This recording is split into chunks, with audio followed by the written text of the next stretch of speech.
ওই সুতা ধরে টানো। ভেলাটা ওপারে ছিল, আমরা সুতা ধরে এবারে টানে আনতেছি, তারপর ওই ভেলায় উঠে আমরা ওপারে চলে যাব। তো শুট না করেন, তারপর আমি ওই ব্যাকগ্রাউন্ড মিউজিক এখানে লাগানি দরকার। এখন একটা বিষয় আমি চিন্তিত হয়ে যাচ্ছি, ওই ভেলা চড়ে আমরা কি যাইতে পারবো কি না। ভেলাটা আসলে আমাদের ক্যামেরা ঠিকঠাক আসতেছে না, একটু ডার্কনেসের কারণে। সো তারপরও আমরা ভেলা, হ্যাঁ এখন ক্যামেরা মনে হয় ক্লিয়ারলি আসতেছে ভেলাটা।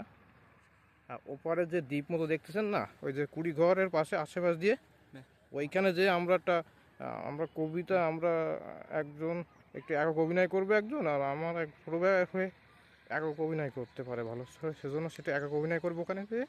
ওইটা তার শুটিং স্পট হিসাবে নিয়েছে, আর আমি ওখানে গিয়ে হালকা কবিতা আবৃত্তি করার ট্রাই মারবো। আমার ভালো কবিতা ট্রাই পারি, আমি কবিতা পাঠ করতে পারি না ভালো, তারপরও ট্রাই করব।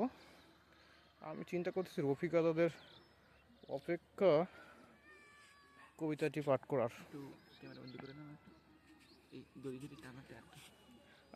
আমার ছোটো ভাই যে, ও যে ভেলা ধরে ভেলা আনার জন্য দড়ি টানতেছিল, তাকে দেখো, ভেরি স্মার্ট সাইডে একটু বয়। ঘুরে দেখেন, এই সাইডে আসতে করে ওই সূর্যোদয়টা দেখেন। ইয়া, ও চাচ্ছে সানসেটটা দেখাতে। হ্যাঁ, সানসেটও দেখাচ্ছি। ওয়াও নাইস, ভেলা চলে আসতেছে। দর্শক, আমরা এবার এই ভেলাটা চড়ে ওপারে যাব। আর এই যে মেন রাস্তা, মেন রোড, এটা দিয়ে আমরা এই রোড ধরে খুলনা যাইতে হয়।